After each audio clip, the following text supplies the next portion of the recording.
আসসালামু আলাইকুম প্রিয় দর্শক, আপনারা দেখছেন 110 বছর আগের হার্ডিং ব্রিজ।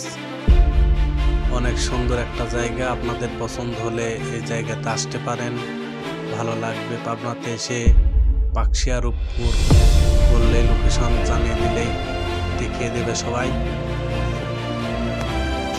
ভালো লাগলে চ্যানেলটিকে সাবস্ক্রাইব করবেন, লাইক কমেন্ট করবেন।